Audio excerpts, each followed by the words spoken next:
तू उ वीर के बारे में जानत हूँ कैसे? ओकरे बारे में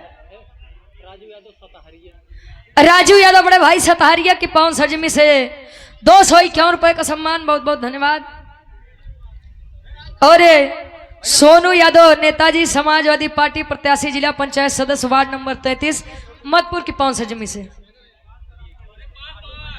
अरे वाह, यह गार्जियन जी के द्वारा 200 रुपए का सम्मान, बहुत बहुत धन्यवाद। आशीर्वाद के चाह रही है प्रभु श्री रामचंद्र जी का शंका होत बा काहे उ वीर के मारी चाहे मत मारी, पहले ही बतावा उ वीर के बारे में तू कैसे जानत हो?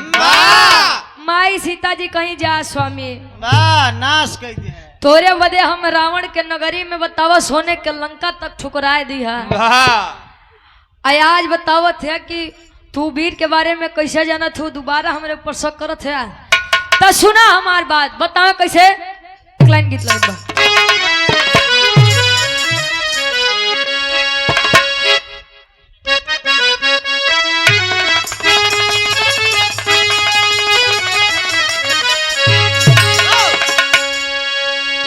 अरे प्रभु आप बसो वृंदावन में,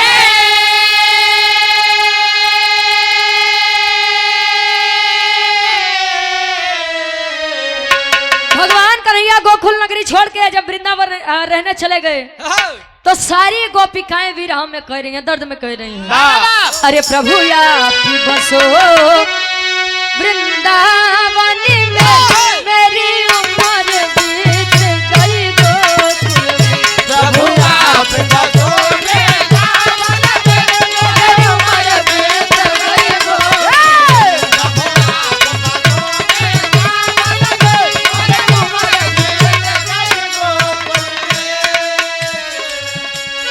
माई सीता जी बताओ तय है बात प्रभु बचपन की,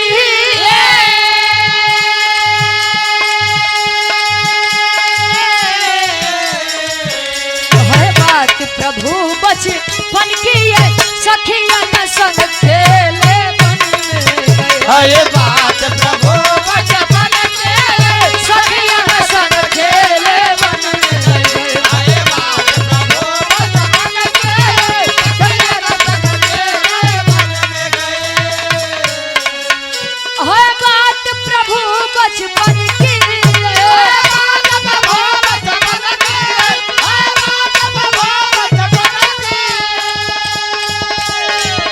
अरे सखिया ने संग खेले बन में गए।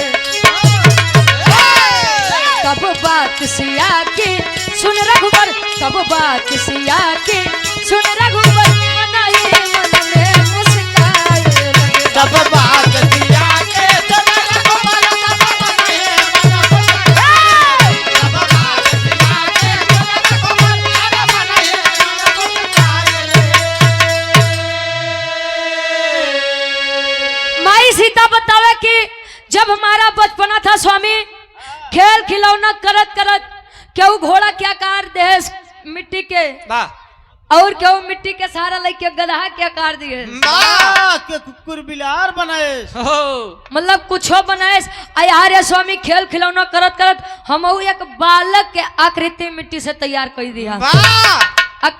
हाथे में हमरे कांटा जब चुभा, कांटा जब हम निकाले, हमार रक्त के बूंद जब वो मिट्टी के खिलौना पर पड़ा, तले वो लइकावा के अंदर जाने आई गया। और जब जाने आ गई, हम वहां से चले, तले वो लइकावा पीछे से आवाज दिए कि माँ, अरे माँ, मुझे इस संसार में ला करके और मुझे से ही मुंह फेर करके कहाँ जा रही हैं आप? तले माई सीता देखो कहे माई हम वो कुंवारे में। अच्छा यार, माई सीता संकोच के कारण, शर्म के कारण बताओ तो कि ये बेटा चली जा कोटाक्ष वन, तू रहा और एक न एक दिन हम तुमसे भेंट करने के लिए आएंगे। और उस वीर का नाम रक्तासुर है। वाह, अरे वाह, क्या बात है, राम कैलाश। अरे चैनल कैलाश नाथ जाबाज जौनपुरी बिरहा जगत के बड़े अच्छे कलाकार हैं। ये चैनल के नाम बा। ये चैनलों के नाम बा विश्वास माना इनकर वीर रस सुन ला। रामदेव यादव जी। हाँ इतना बढ़िया हर बात में वीर रस। ये गार्जियन जी के द्वारा 51 रुपया बहुत बहुत धन्यवाद बा आशीर्वाद के चाह रही बा।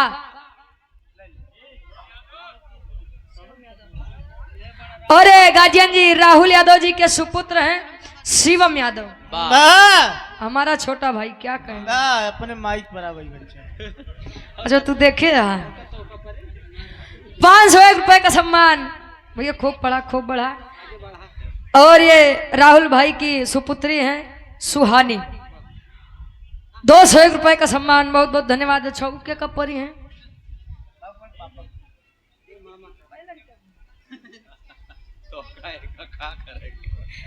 ई राहुल भैया के लड़की का नाम परी यादव। क्या कहना है ई 201 रुपए का सम्मान। अच्छा हम अंदर गए कहें दीदी हम तुम्हारे आईडी सर्च करे रहे सिंगर रुचि यादव बने के वाह बहुत बहुत धन्यवाद। और श्री राम सिंह यादव जी 100 रुपया बहुत बहुत धन्यवाद। बोलो भैया नमो बतावा।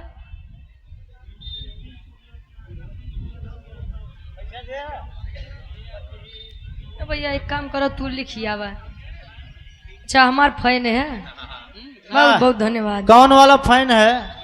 टेबल वाला।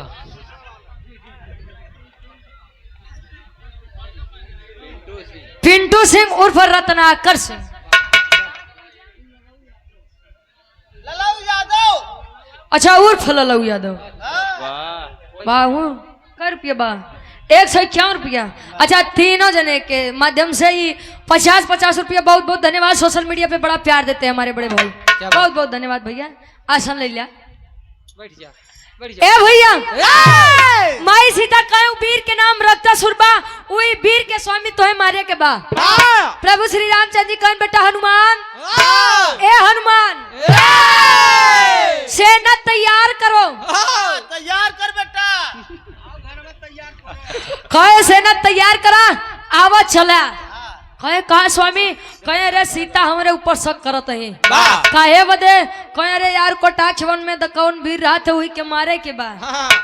हनुमान जी कहे चला स्वामी जब चल दी है तोले होत का बिरहा के आखिरी तरज लगत बा खाटी इलाहाबादी तर्ज।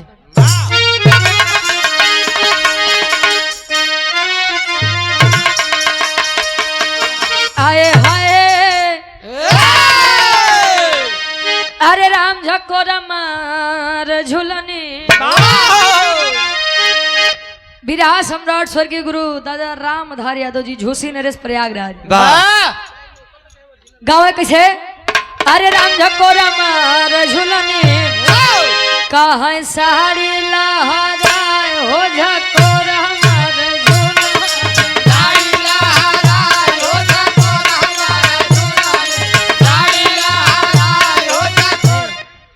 सत्यन सुइया में गाय रहे हैं हैदर अली गुरु जी। अरे गजब की हो बहने कहा चीन्यू ना बतारो गजब की हो बहने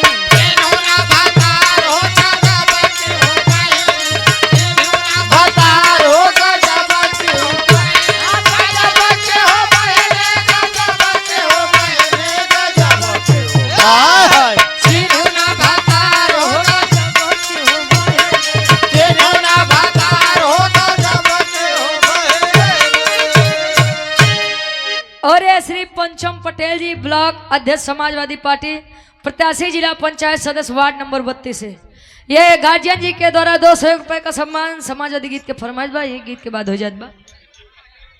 बिल्कुल बिल्कुल भैया। और श्री विनोद यादव जी रनर लिखा बा भैया। अच्छा जिला पंचायत सदस्य वार्ड नंबर 33 बरजी मधुपुर की पावन सरजमी से 201 रुपए का सम्मान बहुत बहुत धन्यवाद बा। बिरहा के आखिरी तारीख लगत बा ये हो जाए फिर समाजवादी गाना बढ़िया से सुना दे। प्रभु श्री रामचंद्र जी अयोध्या नगरी से चल दी है सेना सजाई के बिहार के नजदीक हूँ कोटाक में जले पहुंचत हैं तले होत का अरे चल श्री राम अपन ए बाबू चल श्री राम अपन सेनावा सजाई चल श्री राम अपन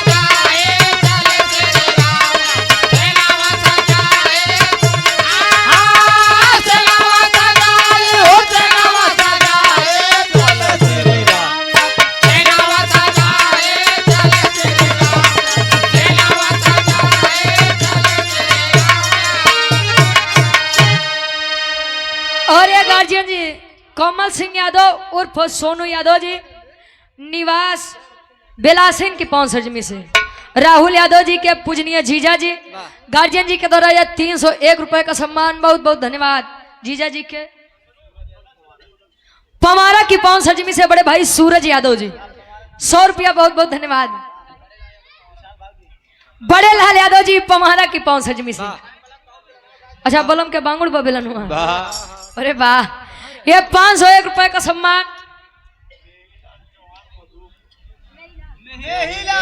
मैं ही लाल चौहान जी मधुपुर की पौंसजमी से पूज्य गार्जियन जी के द्वारा 100 रुपया चरणों में कोट कोट नमन है आशीर्वाद के चारे कीमत से अपनी कला में कामयाब है। कहे चले श्री राम अपन सेनामा सजाई पहुंचे तो गुफा के बहरवा हनुमान जी आवाज दे लगन कि रक्तासुर रक्तासुर बाहर निकल निकल बाहर हनुमान जी आवाज दे अंदर से कोनो हलचल नहीं हो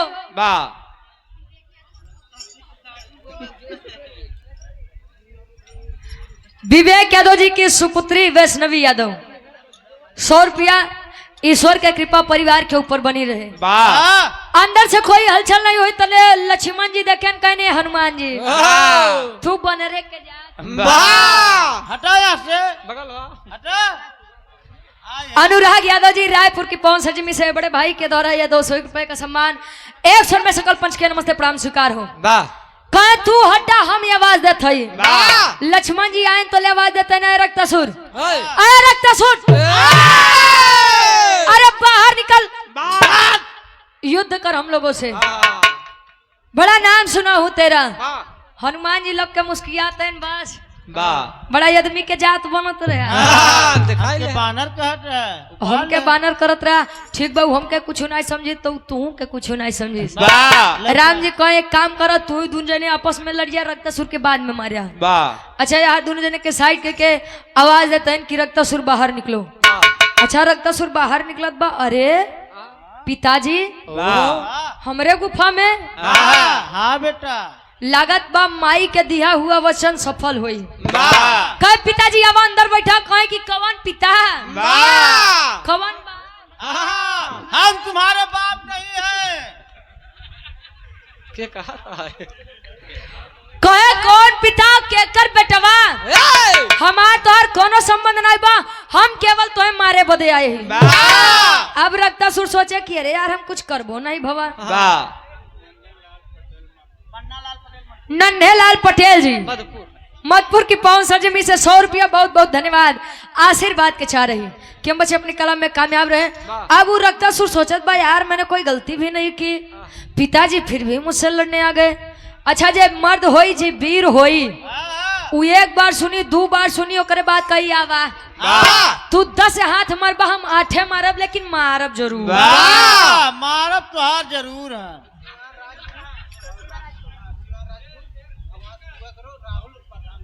शिवा राजपूत ईश्वर से दुआ बा की राहुल भैया हमरे प्रधानी जीतो बहुत बहुत धन्यवाद बा। वैसे प्रधानी जीते खातिर गुरुजी केवल पैसा होए के चाहिए बड़ी खेला करे पड़े कैसे हो एमा बड़ी मुर्गा दारू बटाए एमन यह जान ले कच्ची दारू कच्ची ओट पक्की दारू पक्की ओट मुर्गा दारू खुला ओट नगदी पैसा दुद्दू ओट डबल डर अरे जी बहादुर। लेकिन ईश्वर से कामना बा कि राहुल भाई प्रधानी का चुनाव जीते और ईश्वर की कृपा भी परिवार के ऊपर बनी रहे बड़े छोटों का आशीर्वाद लगे। खैर एक बार डेट निर्धारित रही फिर वो आगे पीछे होत बा देखो कल प्रधानी के चुनाव निश्चित हो।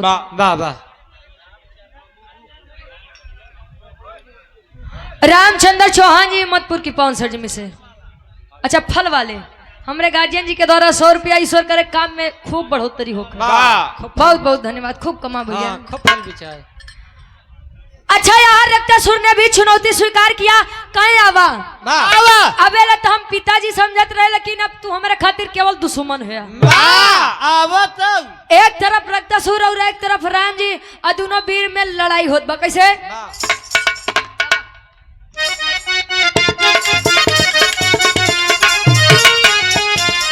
दोनों वीरावन में तब होला लड़ाई, होला लड़ाई, होला लड़ाई, होला लड़ाई, होला लड़ाई।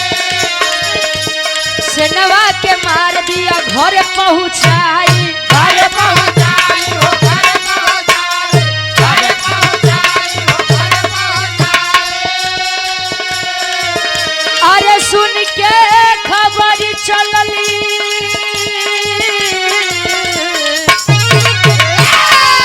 अरे सुन के खबर चली माई खिसियाई, चल श्री राम सेनवा सजाए चल श्री राम।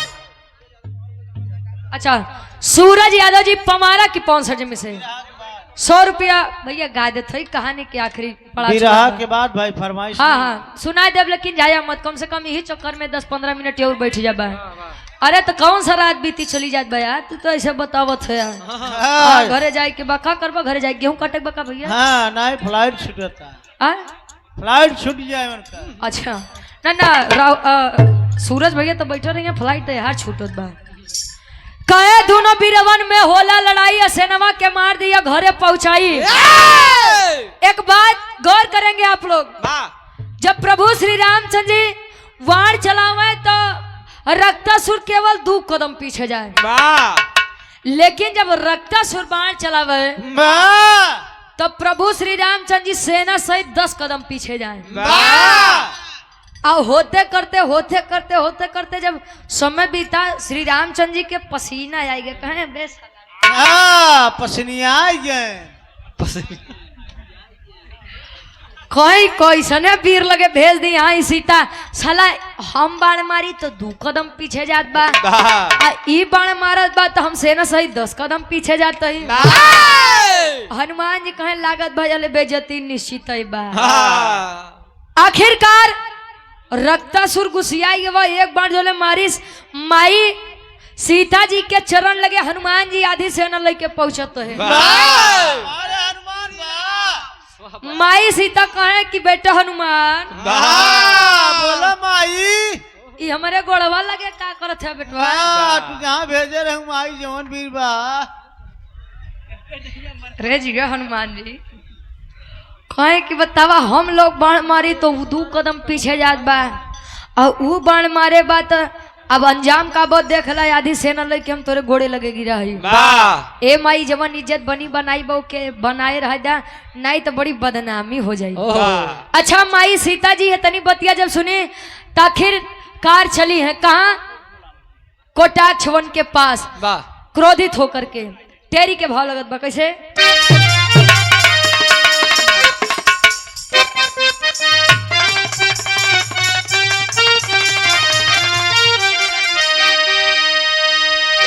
रुक जाओ पहले ले बता।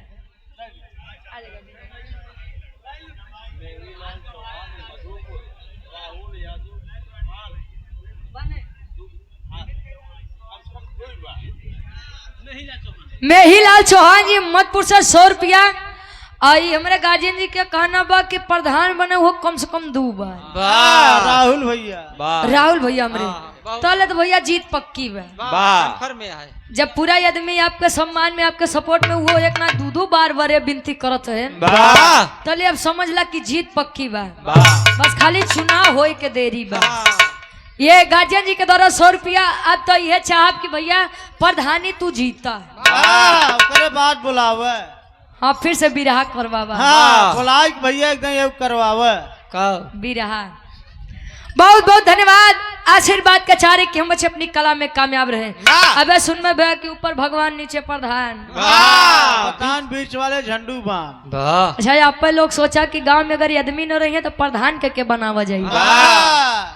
और बीचे वाले के झंडू बाम बनोबे तले तो फिर लागत बार से ने काटे से बा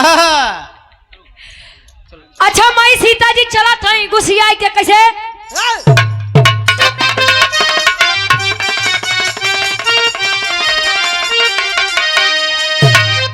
अरे माता की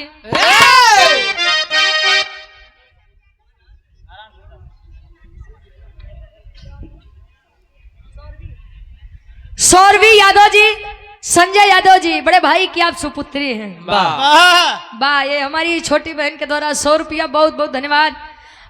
ईश्वर करें कि हर मोड़ पे तरक्की मिले, खूब पढ़ा खूब बढ़ा, यही हमारी दिली कामना है। कहीं आशीर्वाद दिलक हम खुद नहीं ना भैया, जगह जगह हम खुदे मांगत है, इसे ईश्वर से कामना बा।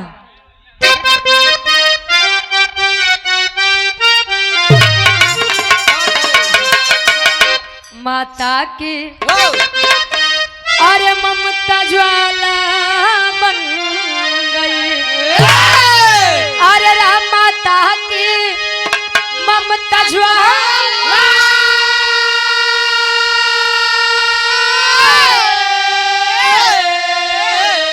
अरे माता की ममता ज्वाला बन गई, अरे चली संहार करने अब कोई न रोकने वाला।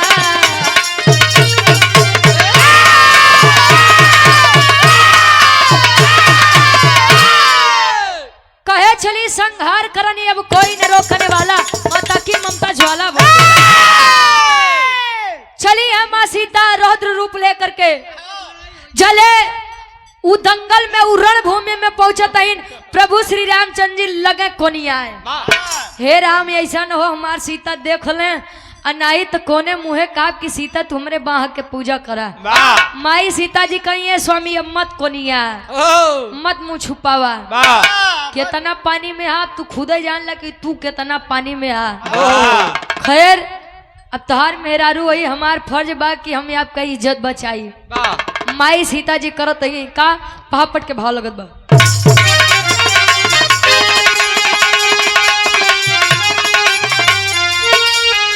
अरे देख सिया के मचल, अरे तूफानवा पीछे बनवा में, अरे देख सिया के मचल, अब तूफानवा पीछे बनवा में, तो क्रोध से कांपे धरती योगा गनवा पीछे बनवा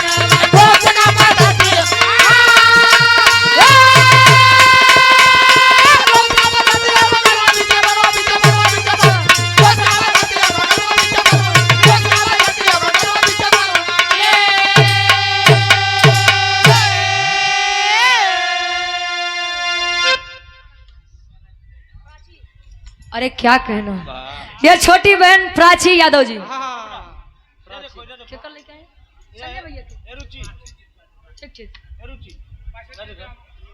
बिल्कुल बिल्कुल गार्जियन जी ठीक। क्या बात तो ले तहार नाम प्राची बा तो ले पैसा ले जा जा। बात तो इनका छोटकी बहन है। हाँ भैया जा। हाँ रुचि बहन छोटकी प्राची। हाँ तो कोनो तो दिक्कत दिखा बका ना कहे देख सिया के मचल तूफानवा पीछे बनवा में, क्रोध से कांपे धरती और गगनवा पीछे बनवा में।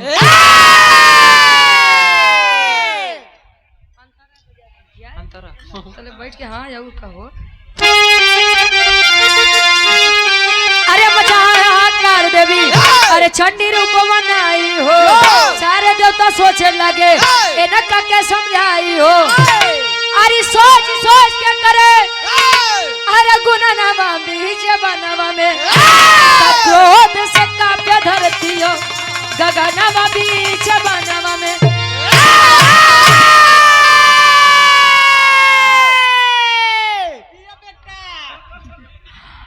रक्तासुर को एक वरदान था कि रक्तासुर की जितनी बूंदें रक्त की जमीन पर गिरेंगी,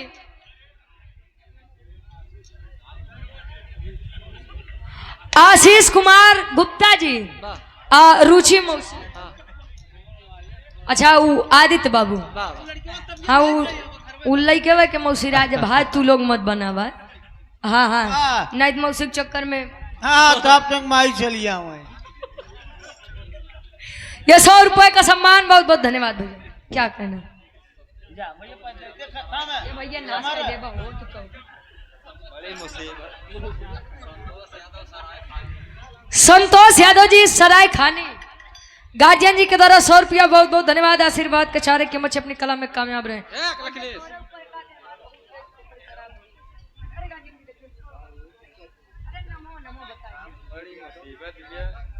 सराय खानी से राम कुबेर यादव जी 100 रुपया बहुत बहुत धन्यवाद। आशीर्वाद के चारे कि हम बच्चे अपनी कला में कामयाब रहे।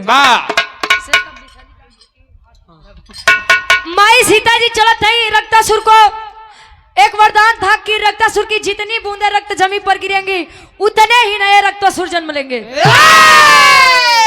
माई सीता के जलाई वरदान याद बा। एक हाथ में खप्पर एक हाथ में भुजाली गर्दन धड़ से अलग हुई है। जितनी बूंदे रक्त जमीन पर गिरने वाली थी खप्पर में लाई के माई सीता जी कुल पी ली गई। रक्तासुर का अंत हुआ लेकिन माई सीता के खून के प्यास बढ़ते चलत बा। तले माई सीता जी चलत है कदम बढ़ावत है सृष्टि के विनाश करे बदे। सारे देवी देवता सोचत है कैसे आल्हा के भाव लगत बा। और ये हमारा पूर्वांचल के डायरेक्टर साहब बड़े भाई संतोष भाई गार्जियन जी के द्वारा 100 रुपया बहुत बहुत धन्यवाद। आशीर्वाद के चारे कि हम बच्चे अपनी कला में कामयाब रहे।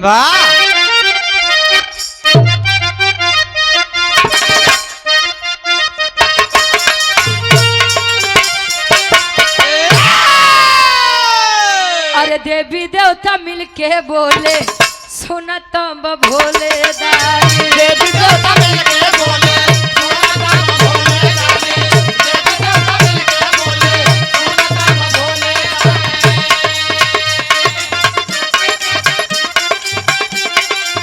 दुनिया के बातें केवल आप ही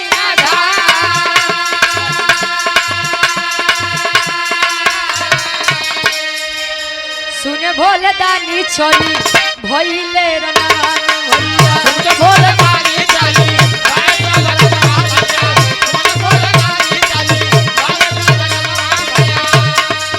जहाँ देवी सीता होना चाहे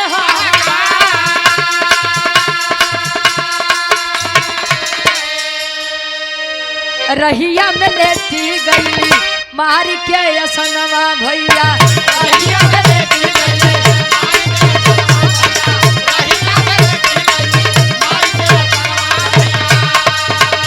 रहिया में देवी करेली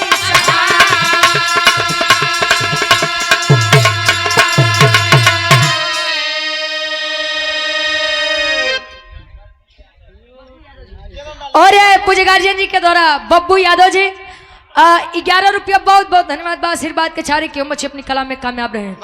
सारे देवी देवता पहुंचते हैं कहाँ? देवों के देव महादेव जी के पास। कहे स्वामी आप चाहबत तो बचाई ले बाउरी, आप चाहबत तो कुल सृष्टि नाश हो जाई। भगवान भोलेनाथ चले माई सीता जहाँ पग पग आगे बढ़त है मार के आसन लेट गए। माई सीता क्रोध में आगे बढ़त है तले चरण ए भैया संभाल हाँ चप्पल जूता पहन के मत बिहारी। अच्छा बिहार से आया है। हाँ सेटरिंग वाले भैया 50 रुपया बहुत बहुत धन्यवाद बिहारी भैया। बहुत बहुत धन्यवाद। आशीर्वाद के चारे की हम बच्चे अपनी कला में कामयाब रहे। छोड़ यार भगवान भोलेनाथ लेटत हैं माई सीता क्रोध में आगे बढ़त हैं। अजले कदम में आगे बढ़े वाला बात तले नीचे से नाग देवता काला नाग है काला नाग। वैसे इतना बढ़िया तू सांपो देता नहीं फुफकार हुई जितना बढ़िया तू फुफकार कोबरा है। माई सीता जी नीचे जब नजर करत हैं तले देखत नहीं। अरे भगवान भोलेनाथ वो हमरे गोड़े नीचे पड़े वाला रहे। माई सीता जी के साथ तले होत का आखिरी भाव खड़ी के भाव लगत बा।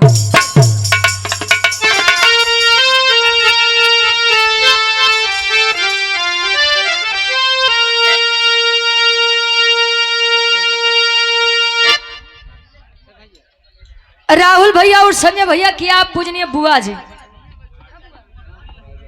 ये हमारे बुआ जी के द्वारा 100 रुपया बहुत बहुत धन्यवाद। आशीर्वाद के चाह रही फूफा कहाँ गए बुआ? हाँ चला गए गुफा में। अच्छा फूफा घरे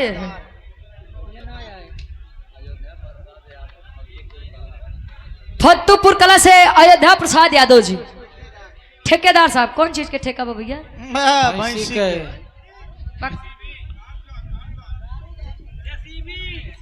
जेसीबी के ठेकेदार साहब। अच्छा जजने हाथ तजने अलग अलग बतावत है तले का करमाने की। ये 501 रुपए का सम्मान हमारे ठेकेदार भाई के द्वारा। बहुत बहुत धन्यवाद बा आशीर्वाद के चारे के मुझे अपनी कला में कामयाब रहे। ठीक बा भैया।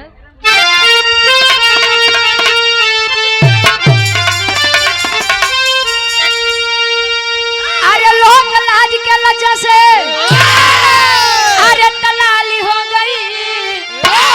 अरे लोग लाज के लज्जा से दलाली हो गई। तो खबर लिए भुजाली मैया काली हो गई। खबर लिए भुजाली मैया काली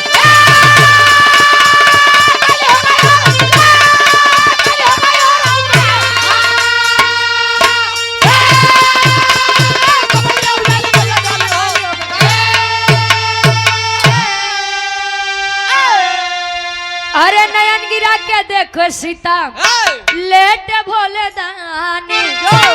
तो देव प्रभु के देवी सीता हुई शर्म से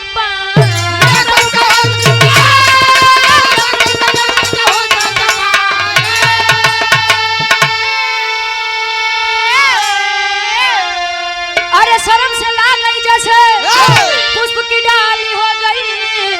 तो खप्पर लिए भुजाली मैया काली हो।